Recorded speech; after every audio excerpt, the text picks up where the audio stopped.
Olá, eu sou Elton Simões Gomes. Olá, eu sou Diogo Cortiz e esse daqui é o Deu Tilt, o podcast do UOL para os humanos por trás das máquinas. A gente aqui em Deu Tilt tem falado bastante sobre o Pix, essa tecnologia que é amada pelo brasileiro. Mas você sabe como ela foi inventada? E mais, será que quando o Banco Central criou o Pix, ele sabia que ia fazer esse sucesso todo? E mais, você sabe quem é o pai do Pix? Se não sabe, agora você vai saber. Com certeza, Diogo, porque hoje a gente tem aqui conosco o pai dessa criança, o Carlos Eduardo Brant, que foi uma das cabeças por trás do Pix. Ele tem uma atuação de mais de 2 décadas no Banco Central. Hoje em dia, ele é especialista do FMI e também é formado em Engenharia e Direito. Seja muito bem-vindo, Carlos. Muito obrigado por você arranjar esse tempinho para conversar com a gente e obrigado pelo seu tempo. Obrigado pelo convite, o prazer é meu, uma alegria estar aqui com vocês hoje. Diogo, Elton, um prazer, uma alegria. A gente vai bater esse papo aí sobre o Pix, conhecer um pouco aí sobre a história, de como tudo isso aconteceu até os dias de hoje. Vamos trocar essa ideia. E vamos direto pro papo, porque hoje o programa tá cheio, hein?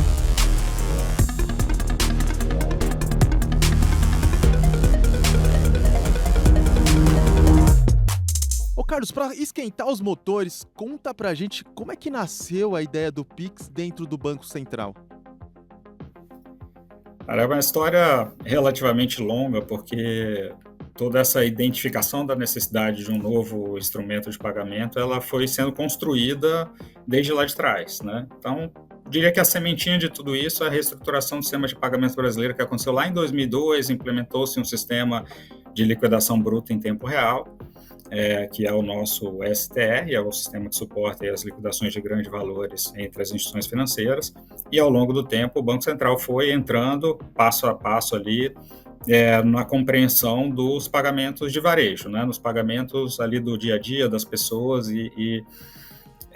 quando o Banco Central recebeu um mandato, né, legal para atuar de fato no sistema de pagamentos de varejo, que foi ali em 2013, a partir desse momento, houve um estudo, né, uma identificação mais clara ali das reais necessidades de toda a população em relação aos pagamentos do dia a dia, enfim.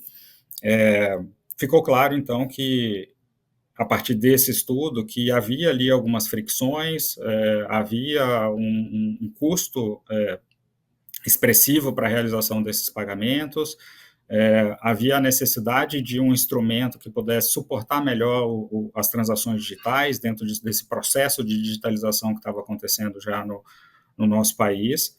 Havia também uma preocupação muito grande com o custo da movimentação de numerário, né, todo o custo associado aos pagamentos em cash, né, em dinheiro em espécie, né, então a segurança no transporte, a emissão de dinheiro, etc. Então, com todas essas informações, e já tendo ali a tecnologia sendo construída, desenvolvida ao longo do tempo para suportar um novo instrumento de pagamento, nasceu-se, então, a concepção inicial, né, nasceu-se a ideia de um ecossistema de pagamentos instantâneos dentro do país que pudesse suportar as mais variadas necessidades de pagamento da nossa sociedade. Foi basicamente assim que foi o pano de fundo, né, o início de toda a ideia do Pix.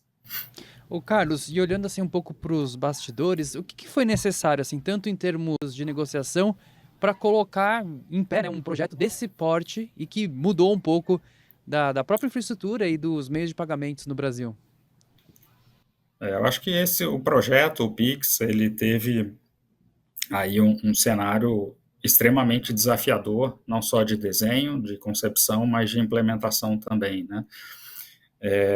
Na parte de desenho, foi importante que a gente tivesse uma clareza muito grande da necessidade associada a cada caso de uso, né? Porque a necessidade que eu tenho quando eu transfiro um dinheiro para o meu filho, ou quando eu transfiro dinheiro para um amigo, é diferente da necessidade que eu tenho quando eu vou pagar a compra no supermercado, ou quando eu estou num ambiente online, vou fazer uma transação no e-commerce, ou quando eu vou pagar uma coisa para o governo, pagar uma taxa, ou receber algum dinheiro do governo, quando eu recebo ali algum benefício, a restituição do imposto de renda, enfim, qualquer recurso associado a um pagamento de governo. Então, foi muito importante entender as necessidades de cada uma dessas situações para que a especificação ela pudesse, de fato, suportar o desenvolvimento pelas instituições financeiras, instituições de pagamentos, dos produtos e serviços associados ao Pix. Então, esse foi um primeiro grande desafio, né?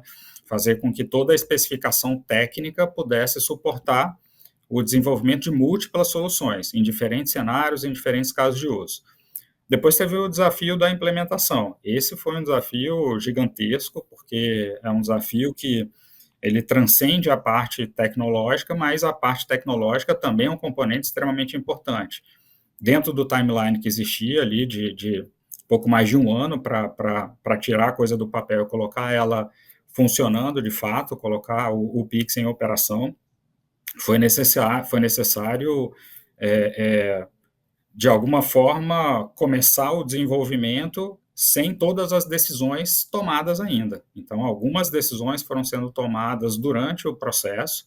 É claro que a gente sabia onde a gente queria chegar, a gente sabia o desenho final desejado para o ecossistema, mas as decisões de tecnologia, inclusive, elas foram sendo tomadas também ao longo desse processo de desenvolvimento, né? Então, para cada etapa que era sendo desenvolvida, em paralelo tinha um outro bloco que estava sendo definido, né? Então, a coisa foi feita meio em encadeamento para acontecer dentro do timeline que existia. E aí um último desafio aqui foi o desafio do engajamento, né? Ou seja, de engajar uma quantidade enorme de instituições, de stakeholders e do governo, para que todo mundo pudesse coordenadamente fazer os seus esforços para estar pronto ao mesmo tempo, né? Ou seja, o Pix ele teve essa dinâmica de vamos todos estar prontos numa mesma data, e aí o desafio é gigantesco, né? E o Pix, assim, do ponto de vista técnico, ele foi desenvolvido dentro do próprio Banco Central, assim, por equipes de desenvolvedores, programadores só do Banco Central, envolveu outros órgãos públicos? Como é que foi esse processo?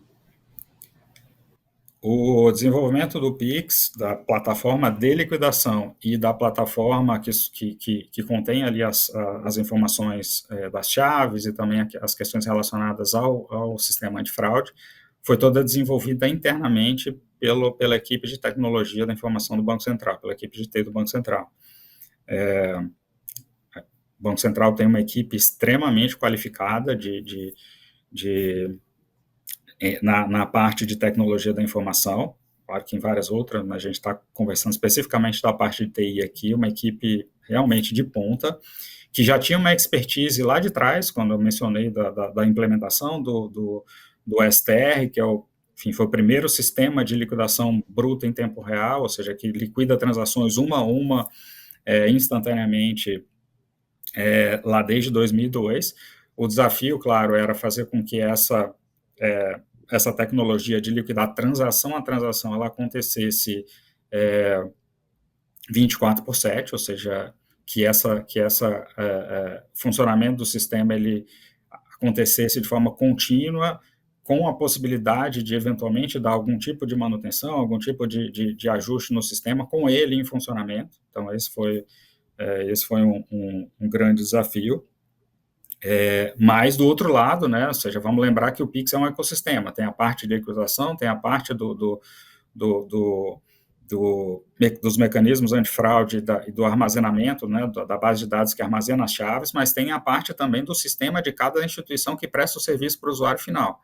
E aí cada instituição financeira foi responsável por desenvolver ali na ponta, né, ou seja, essa última milha, onde vai ser ali efetivamente o serviço vai ser prestado para o cliente, isso foi desenvolvido por cada instituição, e o Banco Central acompanhou de perto esse desenvolvimento, né, para garantir que todo esse desenvolvimento também estava em compliance, também estava aderente a tudo o que havia sido especificado e que tivesse também um nível de qualidade muito alto para essa prestação de serviço para as pessoas. Agora é o momento em que eu falo bem da criança e boto sorriso na cara do pai dela. Carlos, o Pix bancarizou mais de 70 milhões de brasileiros que não tinham contato com serviços financeiros. Causou impactos improváveis no mundo financeiro, como fazer os bancos acabarem com serviços importantes tipo DOC, TED. e também tirou de circulação muito papel e moeda, porque hoje em dia o quer fazer um Pix quase que virou um verbo, né, Diogo? A gente não para de ouvir isso nas ruas daqui do Brasil. Esse efeito é uma coisa inesperada? Vocês já esperavam que acontecia isso? Vocês aguardavam uma massificação na adoção tão grande? Como que é isso? Eu sempre digo que se a gente tivesse fazendo um bom trabalho e tivesse ali a múltiplas mãos implementando aquilo que, em essência, se idealizou, que o resultado tenderia a ser o que está acontecendo. Porque os objetivos do Pix, eles estavam claramente definidos como aumentar a inclusão financeira, aumentar a competição no mercado, tanto financeiro, mas no mercado de pagamentos especificamente, contribuir com esse processo de digitalização da economia, reduzir os custos associados a pagamentos, e tudo que foi definido como objetivos, ele, na prática, tem acontecido, né? Então, talvez surpreenda um pouco a velocidade com que tudo aconteceu, mas eu acho que é muito mérito de todo mundo que esteve envolvido no projeto, de ter acertado a mão, de ter feito um excelente trabalho para atingir esses objetivos, né? E esse trabalho a múltiplas mãos, e acho que é importante ressaltar isso, ele aconteceu não só de forma coordenada, mas houve também um comprometimento de todos esses agentes de colocar algo de altíssima qualidade para a sociedade, né? E eu acho que a gente pode se orgulhar também, acho que esse é um ponto importante de se destacar aqui, eu acho que a gente pode se orgulhar também de que o Pix, ele é um produto 100% brasileiro, né? Eu acho que quem vê de fora e olha para o que está acontecendo no Pix, que vem sendo claramente uma referência mundial, todo mundo olha e fala, isso é 100%, então acho que é muito interessante, muito importante destacar, e se orgulhar, nós como brasileiros, a gente se orgulhar de tudo isso que foi feito, que teve a participação do Banco Central, teve a participação do Tesouro Nacional, teve a participação das várias instituições financeiras e de pagamentos, fintechs e todo esse ecossistema financeiro brasileiro que é muito desenvolvido. O Pix é tão referência, Diogo, que virou alvo de disputa global. Os Estados Unidos, por meio da presidência do Donald Trump, e abriu uma investigação sobre práticas brasileiras que eles talvez considerem como injustas para as empresas norte-americanas, e o Pix é uma desses alvos aí. Mas eu tô fugindo um pouco do roteiro, vamos voltar aqui para a discussão técnica, que você tem outras questões, né? Eu fico curioso, assim, porque a gente vê uma evolução do Pix, então acho que a gente teve um processo de adoção muito rápido, mas a gente vê uma evolução de novas funcionalidades.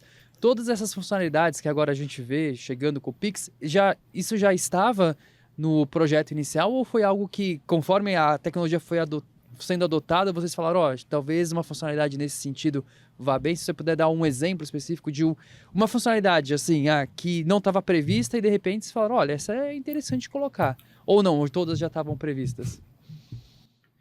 Não, legal.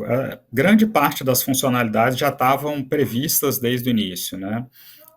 O que foi feito lá atrás foi tentar colocar o máximo possível de funcionalidade, de capacidades no ecossistema Pix desde o início, para que o Pix tivesse já uma potência inicial de adoção e de atender a necessidade dos usuários.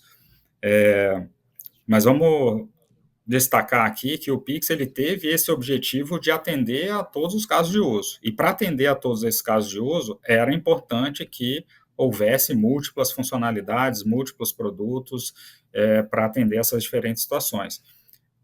Não havia a possibilidade de se implementar tudo isso desde o início, mas havia sim a condições de se planejar e de fazer com que essas novas funcionalidades, esses novos produtos fossem acontecendo ao longo do tempo.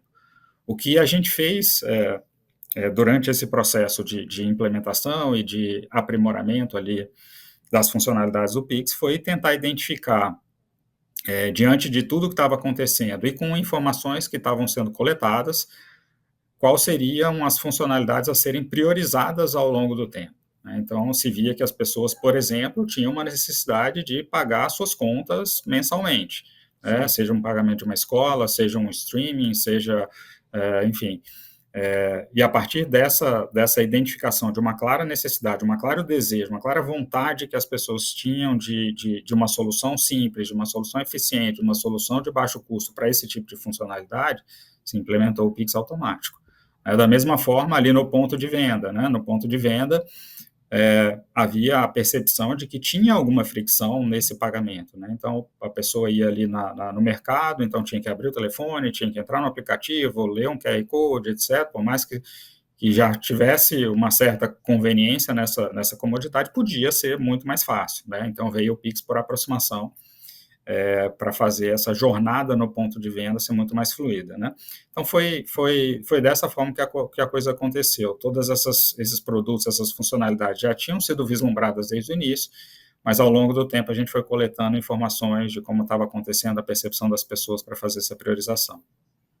Agora, em setembro, entra no ar o Pix parcelado. Isso já estava previsto lá no começo? E se sim, já dá para dizer aí o que vai vir no futuro do Pix? Conta só pra gente, a gente não vai contar para ninguém, fica tranquilo.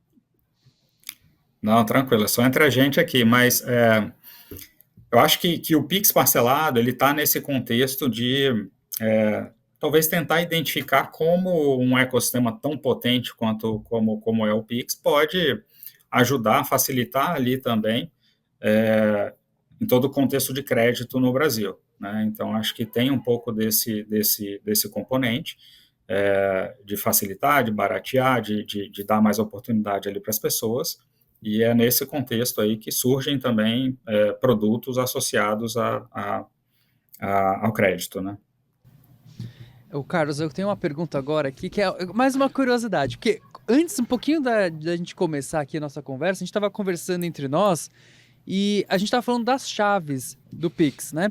E eu falei, não, para mim é muito óbvio que eu iria usar o e-mail, porque o e-mail é como eu me logo nas plataformas. O Elton, não, eu prefiro o celular, o CPF. Aí um outro integrante da equipe falou, não, eu só uso a chave aleatória. Da onde que vieram essas ideias das chaves, assim? Como que vocês chegaram nesse conjunto que parece funcionar, porque agrada diferentes pessoas, né? Eu acho que você já deu a resposta. E deixaram de fora. Basicamente, Diogo, acho que você já deu a resposta, ou seja, a ideia era ter um conjunto de chaves que pudesse atender a todo mundo, né? Então, o CPF talvez seja bastante interessante, porque ele acaba sendo um número único que eu não vou mudar, né? Eu não mudo o CPF ali ao longo da minha vida, enquanto telefone celular, eventualmente eu troco de telefone, eu mudo de número, etc. Então, tem essa facilidade. Mas, de outro lado, o CPF também pode representar ali alguma sensibilidade de informação. Às vezes eu não quero compartilhar meu CPF, etc., né? O seu telefone celular é aquela informação que geralmente as pessoas já conhecem, então eu não preciso também dar um número complexo como o CPF e tal. As pessoas ali mais próximas ali já têm o número. Então, assim, para cada situação, eventualmente eu vou querer usar uma chave específica, e inclusive a possibilidade de você utilizar essas múltiplas chaves associadas a uma mesma conta. Então, eu posso compartilhar o CPF com uma pessoa, enfim, com quem eu quero compartilhar, mas posso compartilhar também com outra pessoa o telefone celular. Eu posso simplesmente falar, não, você já tem meu telefone, pode passar, que a chave é meu telefone. E, eventualmente, se eu não quero passar nenhuma informação, tem a chave aleatória, que ela cobre essas situações onde você não quer compartilhar nenhuma informação pessoal sua, né? Nem o e-mail, nem o telefone celular e nem o CPF. Existia a possibilidade de ter outras chaves, né? Outros tipos de chave. Só que havia também a necessidade de ter um balanço, né? Um balanço entre o custo de se armazenar todas essas chaves versus o benefício que a gente estava oferecendo para a população em acrescentar mais um tipo de chave específica, né?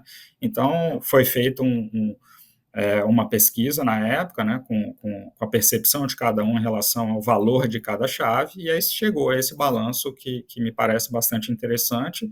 Tanto é que ao longo desses primeiros 5 anos, né, desde 2020, quando o Pix começou a operar até hoje, o conjunto de chaves ele permanece o mesmo, ou seja, não foi preciso nem retirar e nem acrescentar nenhum tipo de chave específica. Então, acho que foi um acerto aí esse conjunto.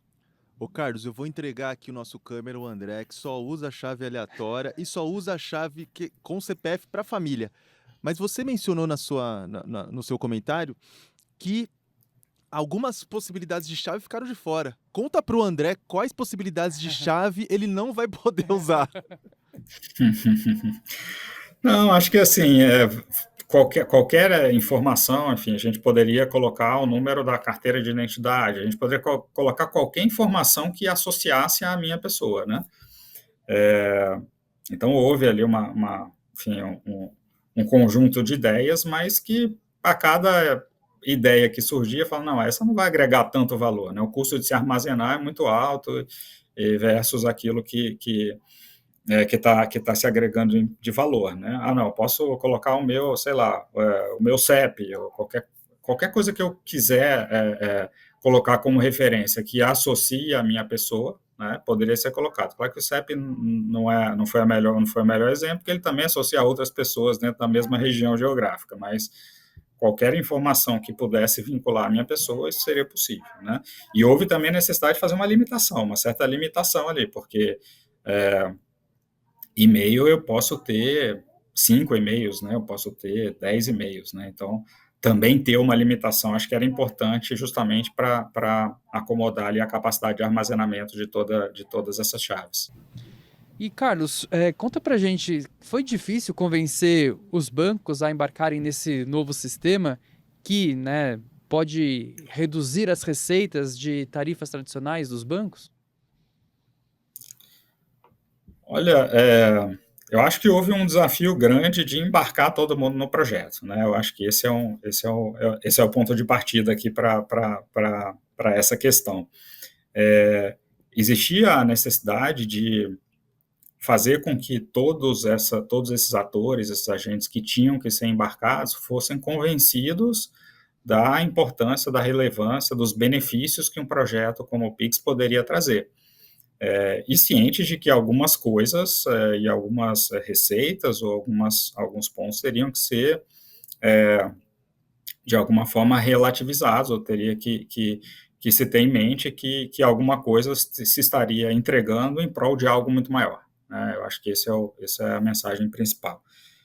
E não só os bancos, mas depois eu posso também falar sobre alguns outros agentes importantes dentro desse processo de engajamento, mas todas as instituições tiveram que ter a real compreensão de que algumas tarifas seriam, enfim, de alguma forma reduzidas, a receita em relação a essas tarifas, mas, de outro lado, havia um ganho muito claro, né? Havia um ganho nesse processo de digitalização, de permitir com que essas instituições pudessem acelerar o seu processo de migração para o digital, então, eventualmente, tendo uma menor necessidade de ter agências físicas e com todo o custo associado a essas agências físicas. Existia também a redução do custo para essas instituições de todo o gerenciamento de numerário de espécie, né, que eu já falei é extremamente caro. Então, na medida em que você reduz a utilização do dinheiro espécie, você automaticamente reduz o custo dos bancos, das instituições, com todo esse processo de gerenciamento do dinheiro, de segurança, de transporte, de distribuição, de fazer com que todos os pontos de fornecimento de dinheiro, ATMs, etc., estivessem, de fato, plenamente abastecidos, né? Então, tem uma redução de custo significativa nisso aí. Mas acho que um ponto central nessa discussão foi o aumento do bolo, né? Ou seja, o aumento da base de clientes possível para todas essas instituições. Eu acho que já foi comentado o número de pessoas que entraram dentro do sistema financeiro. Acho que mais de 70 milhões de pessoas que efetivamente começaram a transacionar no digital com a chegada do Pix, e são 70 milhões de pessoas que estão ali para consumir outros serviços financeiros também, né? Seja do lado do investimento, seja no lado do crédito, a depender da necessidade que cada um tem. E isso também reflete no lado das empresas, né? Porque imagina que uma determinada empresa ela tenha um modelo de negócio, e isso era muito comum, e a gente tem que entender isso, muito baseado em recebimento de cartão de crédito. Imagina que você tem um streaming, né, que vai fazer o recebimento dos seus pagamentos por meio do cartão de crédito. Então, você tem que ir lá, inserir as informações do seu cartão de crédito, etc. A partir dali, você paga o seu serviço mensalmente ou periodicamente. Hoje, né, acho que os números mais atuais apontam que aproximadamente 100 milhões de pessoas têm acesso a um cartão de crédito. Ou seja, hoje a população é de 213 milhões, né, talvez o último número seja esse. São mais de 100 milhões de pessoas que não tinham acesso a esse serviço porque não tinha uma forma de realizar o pagamento para essas empresas. Você pega de 100 milhões para 170 milhões de brasileiros que hoje são os usuários do Pix, ou seja, se aumentou em quase 70% o potencial para a base de clientes dessas novas empresas. Então, a gente ouve números como, desde que eu embarquei o Pix, a minha base de clientes cresceu 20%, cresceu 30%. Então, isso tudo foi colocado também na conversa, porque à medida que essas empresas transacionam mais, ganham uma base de clientes maior, elas passam também a consumir mais intensamente serviço dos bancos, né? Então, vira um círculo virtuoso ali, que eu acho que o Pix teve um papel bem interessante nesse processo de ser um jogo de ganha-ganha para todo mundo, né? Tem outros agentes que também tiveram que ser engajados, mas isso aí a gente pode ir conversando ao longo do nosso bate-papo. Ô Carlos, se por um lado tem gente que acha que o Pix fez os bancos perder dinheiro, você já está trazendo aqui um outro cenário em que mostra que os bancos economizaram dinheiro com o Pix, a não ter que mexer com dinheiro para cá e para lá, mas a gente já percebeu aqui que tem alguns bancos que cobram para enviar Pix, mas o uso do Pix, da infraestrutura, é gratuita, né?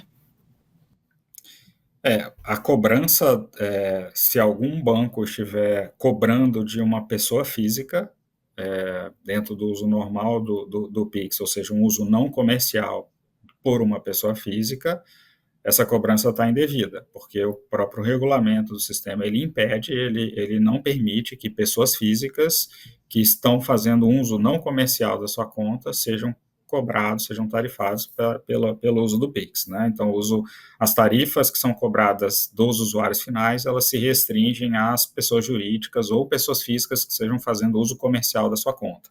E para que essa política de não cobrar o usuário final, né, a pessoa física, na utilização dos serviços do Pix e fazer com que isso gere conveniência, porque as pessoas vão utilizar mais, vão poder fazer mais as suas transações, seus pagamentos do dia a dia, teve que vir associado, combinado a uma estratégia de ter uma plataforma de baixíssimo custo, né, que foi, como a gente já falou aqui, desenvolvida pelo próprio Banco Central. Então, esse é um primeiro ponto importante. E por que é importante? Porque o Banco Central ele não tem objetivo de lucro. Então, ele pôde utilizar toda a sua expertise e construir uma plataforma que não gerasse qualquer custo adicional, custo extra na operação das instituições e fazendo com que as instituições tivessem um baixo custo com a operação do Pix em termos de plataforma de liquidação. Basicamente, hoje, a tarifa cobrada pela utilização das plataformas tecnológicas do Banco Central é da ordem de 1 centavo a cada 10 transações, né? Então, 1/10 de centavo a cada transação que é feita, ela é cobrada das instituições participantes, para que o custo de operação do Pix ele seja ressarcido, né? Então, é um mecanismo de ressarcimento de custos e sem nenhum objetivo de lucro. Ô Carlos, e o lançamento do Pix, ele aconteceu bem ali no meio da pandemia e foi o momento em que o mundo estava buscando se digitalizar para alguns serviços. Você vê que esse contexto ajudou ou trouxe alguns desafios, né? Você que estava ali enfiado no meio dessa história. As duas coisas, Diogo. Ele ajudou e trouxe muitos desafios, né? Acho que num primeiro momento foi extremamente desafiador por vários motivos, né? A gente tinha um cronograma extremamente apertado, né? Eu diria bastante ousado, de em aproximadamente 1 ano tirar tudo do papel e colocar tudo em operação, né? Pouco mais de 1 ano. Muito desafiador.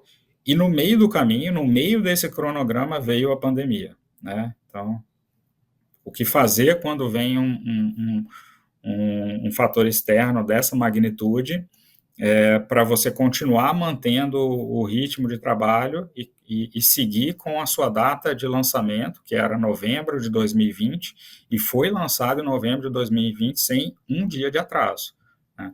Então, quando veio a pandemia, houve a necessidade de rapidamente coordenar todo mundo para uma nova dinâmica de trabalho, né? A gente tinha um contato presencial muito grande, inclusive no processo, não só no processo de desenho, de especificação, mas também no processo de comunicação que estava correndo em paralelo, né? Então, muitas reuniões presenciais, muitos eventos de compartilhamento de informações, etc., sendo feitos naquele momento, e a gente migrou para chamar assim, para uma plataforma completamente online, digital, e uma dinâmica de trabalho remoto. Em coisa de uma semana, 15 dias, a gente já teve que meio que fazer tudo isso acontecer e se replanejar. De outro lado, houve uma demanda muito grande por serviços digitais, né? E o Pix ele tinha essa característica de suportar esse tipo de transação de forma digital, evitar o cash e evitar transações presenciais também. Então, houve uma demanda muito grande a ponto de haver uma demanda para antecipação do cronograma, né? As pessoas queriam que o Pix acontecesse antes de novembro, só que antes de novembro era virtualmente impossível, porque o cronograma já era bastante estreito, bastante justo mesmo, e exigia um esforço gigantesco de todo mundo para continuar ali nessa trilha, mesmo com a pandemia. E com a preocupação das pessoas, né, da saúde das pessoas, e algumas pessoas tendo contato com o vírus, e a gente também preocupado ali do lado humano, né, de você também se preocupar eventualmente com pessoas que estavam afetadas ou que tiveram alguns parentes afetados. Então, esse componente humano do Pix, eu destaco aqui, que foi importante também, porque isso gera um senso de comprometimento maior, e isso se traduz ali em maior produtividade, maior comprometimento, e no final das contas a gente conseguiu entregar em novembro de 2020 esse produto aí para todo o país. Ô Carlos, muita gente não sabe porque eles só ficam ali recebendo e mandando Pix, mas o Pix é uma plataforma, é uma infraestrutura de pagamento que conecta bancos e vários outros setores e entidades desse grande ecossistema que é o mercado de pagamentos brasileiro. Que outras inovações ou tecnologias bancárias surgiram na esteira do Pix? Eu acho que o Pix ele teve essa talvez ele puxou um pouco essa necessidade de serviços mais velozes, de serviços mais rápidos, né? Até porque é um pagamento instantâneo, é uma transferência instantânea. O Pix ele acabou se juntando também, explorando muitas sinergias com outro projeto que corria em paralelo no Banco Central, que é o Open Finance. Eu acho que o Open Finance ele teve uma relevância, continua tendo, né, uma relevância muito grande para complementar aquilo que a tecnologia já embarcada dentro do Pix pudesse acrescentar em termos de novas dinâmicas, de novos serviços, de mecanismos diferentes, né? Em paralelo, o Banco Central também começou a explorar possibilidades de uma moeda digital e casos de uso que pudessem ser também aproveitados dentro de uma outra tecnologia, e o setor financeiro, né, os agentes privados, olhando para aquela plataforma e entendendo como é que outros produtos poderiam ser construídos em cima dessa plataforma. Então, a gente vê, por exemplo, brasileiros que podem ir para outros países, seja para a Argentina, para o Chile, para Portugal, para os Estados Unidos, e eventualmente chegar lá e pagar com Pix, né? Outro dia eu recebi uma foto de uma colega que estava no El Corte Inglês em Lisboa, e a placa maior de propaganda deles lá é pague com Pix, né? E o símbolo do Pix no meio dessa placa na loja, né? Então, eu recebi essa foto, e isso só foi possível porque o Pix ainda não tem o seu produto, o Pix Internacional, embora não tenha um nome específico para ele, né? Mas já se tinha desde o início o planejamento de uma integração do Pix na comunidade internacional ou no ecossistema internacional, Tanto é que um dos requisitos para o nome do Pix era que o nome fosse curto e fácil de ser compreendido, falado por outros idiomas também, especialmente o idioma inglês. Mas isso tudo, enquanto isso não acontece, essas instituições foram identificando mecanismos, esses prestadores de serviço de pagamento, fintechs, etc., foram identificando mecanismos de se viabilizar esse tipo de transação, né? Então, acho que foi um estímulo muito grande a todo mundo pensar em como inovar, em como ir construindo uma coisa sobre a outra. Carlos, e já que você trouxe essa inserção do Pix no cenário internacional, a gente sabe que na Índia existe o UPI, né, que é um sistema de pagamento que é parecido com o Pix, algumas pessoas falam que é parecido com o Pix, e a pergunta é, em que momentos eles se parecem, em que momentos eles se diferem, e quem se inspirou em quem nesse movimento aí dessa inovação? Não, legal. O UPI é uma plataforma talvez a mais próxima do Pix que a gente conhece na experiência internacional, né?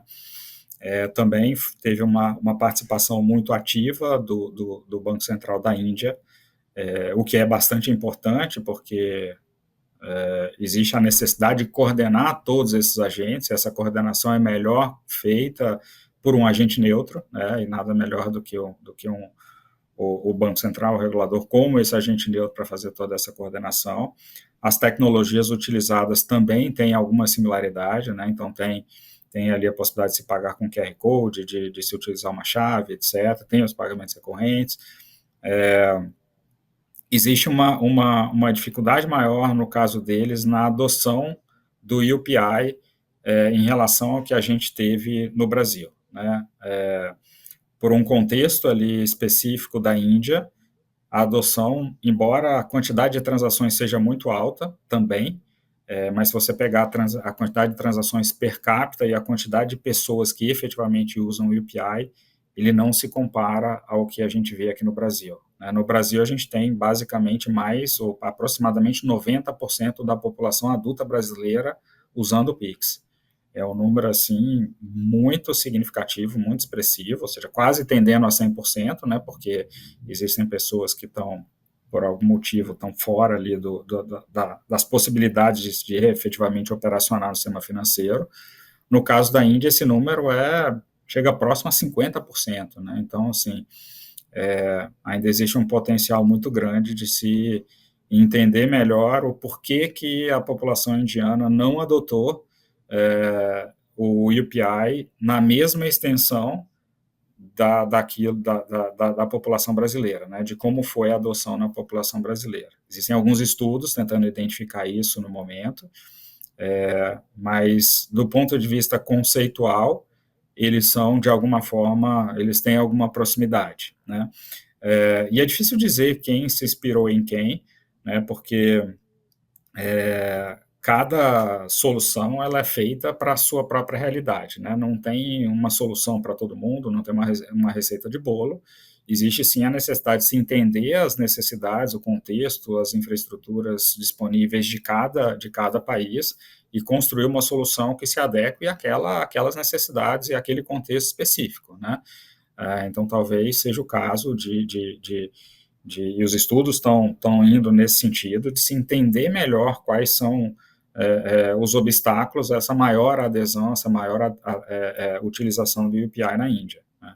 Eu acho que é um pouco disso, né? O nosso caso, o lado do Pix aqui no Brasil, ele teve esse viés muito forte, né, de coletarmos informações sobre as necessidades, sobre os usuários, sobre o contexto, antes de efetivamente partirmos aí para implementar essa solução. Ô Carlos, e a Índia é um dos integrantes do BRICS, assim como o Brasil, e a gente sabe que tem uma negociação para todos os integrantes, de alguma forma, conectarem os seus vários sistemas de pagamento instantâneo, o Pix, o UPI, e o da China, o da África do Sul, o da Rússia. Mas, para além dessa negociação que há dentro dos BRICS, dentro dos países do BRICS, o Pix trouxe interesse de outros países que queriam importar essa tecnologia para os seus próprios sistemas financeiros. Como que é isso? Como que foi esse assédio do bem entre os países interessados em levar o Pix para a nação deles? Eu acho que pelo fato do Pix ter se tornado uma referência mundial em ecossistemas de pagamentos instantâneos, a demanda pela utilização do Pix em outros países, de alguma forma, né, seja exportando a tecnologia ou tendo uma plataforma, foi altíssima, né? Há uma visão, acho que clara, e isso está dentro dos trabalhos que estão sendo desenvolvidos, inclusive no G20, etc., de como fortalecer o ecossistema de pagamentos no mundo, e uma dessas, inclusive nessas transações internacionais, nesses pagamentos transfronteiriços, e uma dessas alternativas é você conectar esses vários pagamentos instantâneos.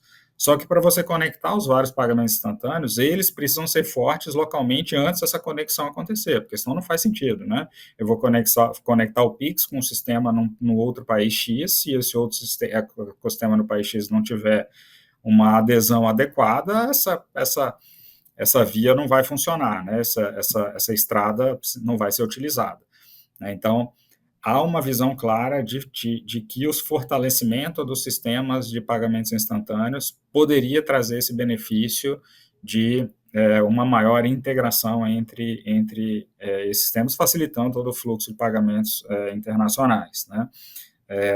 Então, nesse sentido, exportar uma tecnologia como um Pix seria algo que poderia beneficiar. Acontece que, como eu falei, cada país ele tem uma necessidade diferente, né? Cada país ele tem um contexto que exige solução, que não necessariamente é somente pegar o que foi feito no Pix e levar e encaixar dentro do que tem a outra jurisdição. Precisa ser entendido o contexto, as possibilidades, o que aquela jurisdição efetivamente precisa em termos de pagamentos para saber se faz sentido e fazer com que, eventualmente, tivesse todo um processo de customização dessa solução para aquele país, né? Então, todo esse processo seria extremamente custoso e, basicamente, ele torna, do ponto de vista prático, meio que inviável esse processo. Carlos, e qual que é o futuro do Pix? O futuro do Pix é continuar nessa trilha evolutiva de trazer cada vez mais produtos e funcionalidades para que qualquer tipo de pagamento, dentro das necessidades que o país tenha, ele seja atendido por esse instrumento, ou seja, seja uma alternativa a outros instrumentos à disposição da população, mas o Pix tem essa vocação de ser um instrumento multipropósito, né, de ser um instrumento universal na sua utilização. Então, basicamente, é incorporar isso ao longo do tempo, entender as necessidades também que vão sendo surgindo com novos modelos de negócio, com modelos de negócio inovadores, com novas tecnologias, e incorporando isso cada vez mais dentro desse ecossistema, né? Eu acho que ainda tem muito para ser feito, e a equipe certamente está trabalhando aí para identificar isso e para incorporando isso ao longo desses próximos anos.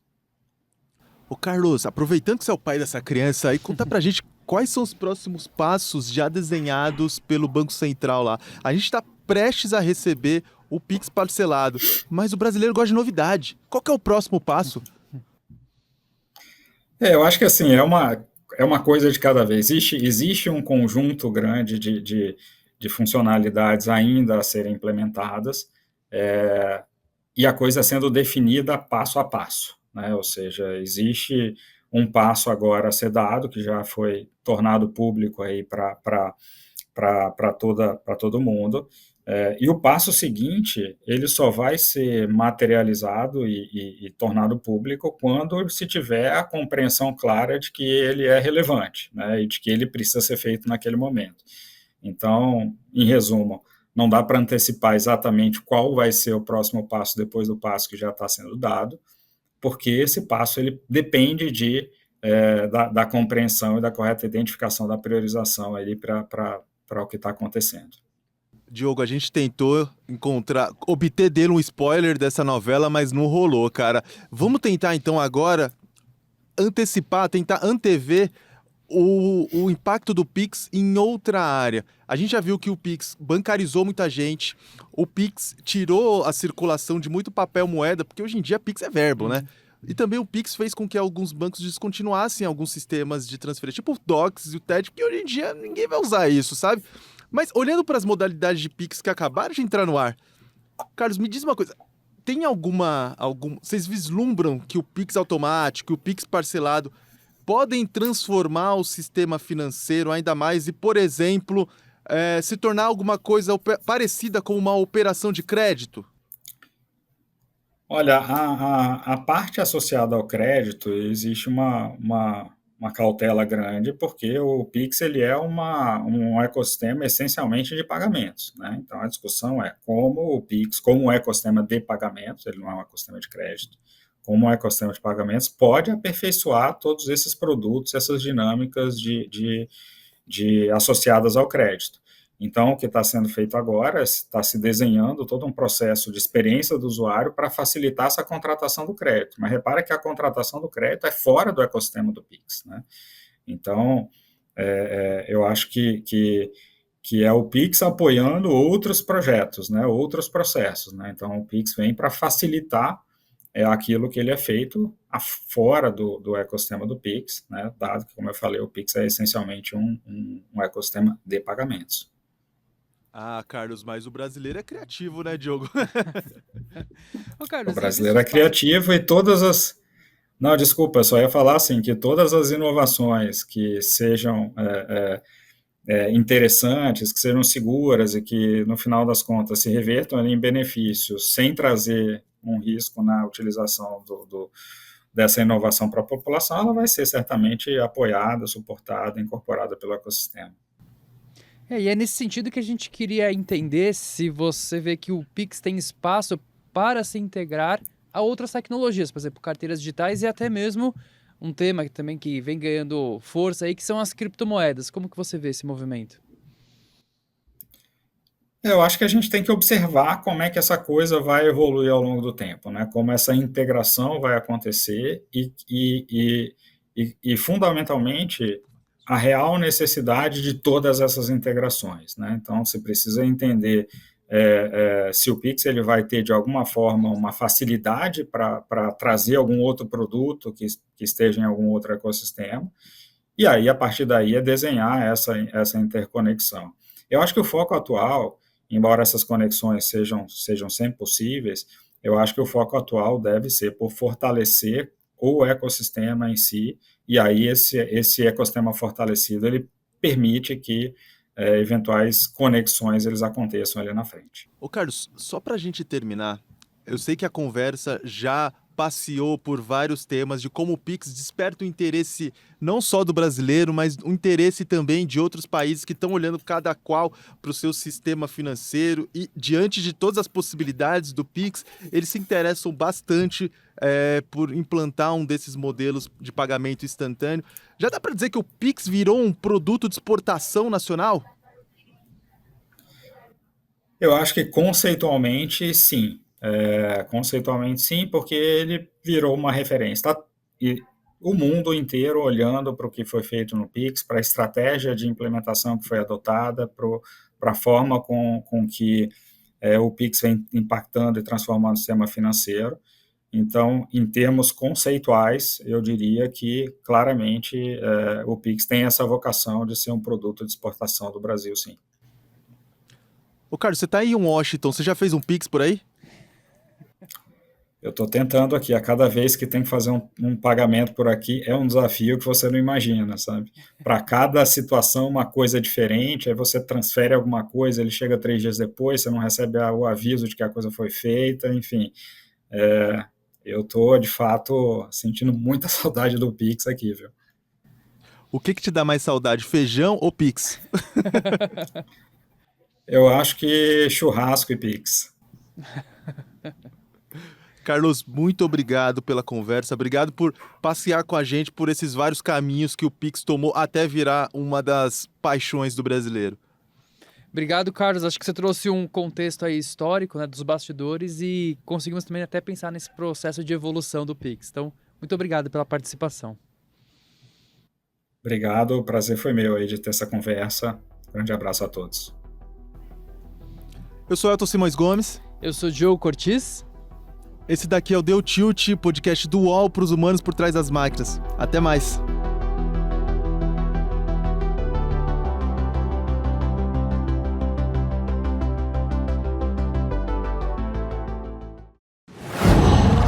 Qual?